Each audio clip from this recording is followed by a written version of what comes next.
the early 2000s, Yahoo was a dominant force on the internet. Valued at over 125 billion, it was the go-to portal for web users offering email, news, searches, and online shopping. Yahoo had the potential to shape the future of the internet. However, by 2016, the same company was sold to Verizon for less than 5 billion, a fraction of its former valuation. What went wrong? Well, it was a classic case of cognitive short-sightedness. Back in 1998, Larry Page and Sergey Brin wanted to sell their startup Google for 1 million so they could continue their studies at Stanford. Yahoo CEO at that time, however, rejected the offer, seeing it as a bad investment. Fast forward to 2002.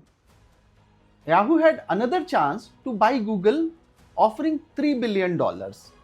When Page and Brin asked for $5 billion, Yahoo declined, confident in its own search capabilities. In 2006, Yahoo had a golden opportunity to buy Facebook for $1.1 billion. Yet they haggled over the price and Facebook walked away. The same year, Yahoo missed out acquiring YouTube, which Google bought for $1.65 billion. As these opportunities slipped away, Google, Facebook, and YouTube become the dominant forces in search, social media, and online video, while Yahoo struggled to keep pace. Despite various attempts to regain its footing, Yahoo's moves were often reactive rather than visionary, and it failed to adapt to the rapidly changing digital landscape. By 2016, after years of decline, Yahoo was sold to Verizon, marking the end of an era. Yahoo's short-sightedness in dismissing these acquisitions became symbolic to its downfall, a cautionary tale of how even the mightiest companies can fall when they fail to see the future which exists right in front of them. In the fast-paced tech industry, success is fleeting and complacency can be fatal. And Yahoo's downfall was not just about missed opportunities. It reflects a broader issue we see today: our obsession with instant gratification, the tendency to prioritize immediate rewards over long-term benefits. See, in our fast-paced world, we are consistently bombarded with opportunities to satisfy our desires quickly, whether it's through quick profits, immediate success, or short-term gains. This focus on now blinds us to the bigger picture, making us overlook the potential consequences of our decisions in the future. Remember when the news was a slow-paced morning ritual with a cup of tea and newspaper? Those days are gone. Now it's all about instant updates, non-stop notifications, and the constant buzz of information. And more drama to keep us engaged like this. Well, this fellow speaks so loud, I really believe even he is unable to understand what he's saying. Instant gratification driven by technology keeps us hooked, whether it is ordering food in seconds or losing hours to scrolling through social media. Do you know an average person in India spends over 4 hours a day on their phone? That's like watching 2 Bollywood movies back to back. And once we start getting things instantly, it's hard to hit the brakes. And we become a fidget spinner, constantly spinning, needing more and more to keep going. And this endless motion screws up our ability to think deeply and clearly. Instant gratification is indeed an enemy of progress and excellence. For example, when we compare, job is relatively instantly gratifying, where we get paid in 30 days, while the entire concept of business and entrepreneurship is based on delayed gratification, which means doing something hard now for a bigger reward later. Companies like Google and Facebook are prime examples of businesses that delayed their gratification focusing on building robust platforms and user bases rather than rushing to monetize early. By prioritizing long-term growth over quick profits, they laid the foundations for becoming the tech giants they are today.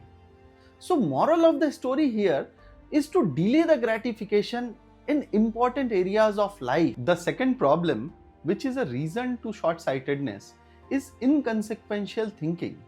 Means making decisions or forming judgments without considering the possible consequences or outcomes of those decisions. It happens when we focus on the immediate aspects of the situation rather than the potential future impacts. And it is not just a modern phenomena. Let us take a historical detour to see how this played out in colonial era with consequences just as dire. In 19th century India, the authorities were worried about increasing number of venomous cobras in the streets of Delhi. These snakes posed a significant threat to the British residents and their families, making life more dangerous. To solve the problem, the British government came up with what seemed like a simple solution. They offered a reward for every dead cobra that residents could bring in. At first, the plan seemed to work. Cobras were killed and the streets of Delhi began to feel safer. But the temptation of easy money soon led to an unexpected response. Enterprising locals realized that they could make a living by breeding cobras. Specifically to claim the bounties, instead of hunting the existing snakes, people started raising new ones, turning the government's well-intentioned policy into a thriving cottage industry. And it did not take long for the British authorities to hear about this scheme. Realize that their solution has backfired, they quickly cancelled the bounty program. However, this decision only made the cobra breeders angry, as they had invested time and resources into what had become their livelihood. In a final act of protest, the breeders released their cobras back onto the streets, leading to even more snakes than before the program has started. What had started as an attempt to rid Delhi of a dangerous nuisance ended in a disaster. The cobra population, instead of being reduced, had tripled, and the British authorities were left to deal with the results of their short-sighted policy. With the rapid speed and ease of access to information we have today, it gives us an illusion that we are well informed and have thought deeply about our actions. This information overload syndrome has made inconsequential thinking an epidemic globally. In fact, most of the crimes in our society happens due to this epidemic only. On the heat of the moment, without considering the consequences. Think about it, if this fellow, Thomas Matthew Crooks, thought about the consequences of shooting a presidential candidate, Donald Trump, would he even try the misadventure? I doubt. What happened? He got killed. So my request to all of you is to think thoroughly about the possible consequences before taking an action, especially if it is big. Don't rush. One major sign of short-sightedness is when you find yourself stuck in what I call strategic blindness. You see, our minds are designed for strategic thinking, anticipating several moves ahead. But sometimes we are trapped in a reactive state, constantly responding to others' moves and getting entangled in unnecessary dramas. Sometimes we feel the need to stay on top of every piece of information, thinking it will give us better control. However, instead of clarity, in this kind of blindness, you end up being overwhelmed, losing sight of your two priorities. I have seen many entrepreneurs getting bit with this next bright shiny object bug. Oh, Google Ads and SEO, run behind it. Oh, social media came now, change the track and start running behind it. Now next big thing is AI, leave everything and start running behind AI.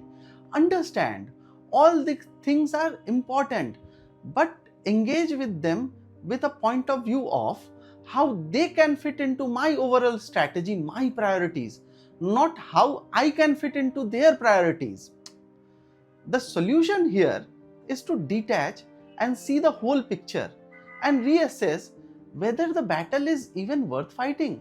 Often the wisest course is to walk away, recognizing that in life, those who think strategically will always outlast those who are caught up in tactical battles. Now let us understand how to develop what I call a forward-thinking mind. Vipassana teacher Sri S.N. Goenka used to tell a very interesting story to understand this. A very rich person in a village passed away at an old age, and his two sons start dividing his wealth. When everything was divided equally, somebody found out a small packet hidden somewhere. They took it out to see what it was and discovered that it contained two rings. One was an ordinary silver ring and other was a ring studded with a very valuable diamond. The elder brother developed some greed and tried to convince the younger one. He said, "It seems to me that this diamond ring was not earned by our father, but has probably been passed down through generations. Therefore, it should continue to be passed on to the future generations. As an elder brother, I believe I should keep this ring as it remains in the family. If we sell it and divide the money, its value would be lost. You should keep the silver ring." The younger brother smiled and replied, "You can be happy with the diamond ring and I will be happy with the silver one." And so they started their lives. As the time went on, both brothers experienced the ups and downs of life. The elder brother with his diamond ring would feel extremely elated during the good times, but when difficult times came, he would become deeply depressed. He lost his mental balance, becoming increasingly tense and anxious. He relied on tranquilizers, sleeping pills, and eventually even electric shocks to cope up with his emotional turmoil. This was the brother with the diamond ring. Now the other brother with the ordinary silver ring. He started thinking, my father kept this valuable diamond ring very secretly, so it's understandable. But why this ordinary silver ring? There must be some meaning or purpose to it. He began examining the silver ring more closely and found something inscribed on it. The inscription read, "This will also change." He realized that this was a teaching from his father. Everything changes. He wore the silver ring on his little finger, and when the spring came, he would enjoy it, but without getting carried away. He would look at his finger and remind himself, this will also change. This is not eternal. And when the good time passed, he would smile and think, I knew this was going to change and it has changed. So what? I don't care. And when the winter arrived, he accepted it calmly, aware that spring would return back. See, ups and downs are bound to come in life. If you keep on understanding that this will also change, you will find peace. In today's fast-paced world, where the urge for instant information can be overwhelming, the younger brother's approach offers valuable lessons. Developing patience and focus is essential. Start it by checking your notification at set times. Trust me, this world won't end if you don't reply instantly. We all face information overload, making it easy to lose sight of what's important. The key here is to prioritize your goals and filter out the noise. Moreover, the younger brother's farsightedness, his ability to see beyond immediate ups and downs, reflects the importance of long-term thinking. Just as he learned that both joy and sorrow are temporary, we too can benefit remembering that today's problem may seem trivial in the future. This perspective can reduce anxiety and help us focus on what truly matters. So, being the forward-thinking mind is all about patience, focusing on what really matters, and staying true to yourself. So, thanks for watching. If you found this video helpful, don't forget to like, share, and subscribe. Until the next time, stay farsighted and stay awesome. Bye-bye.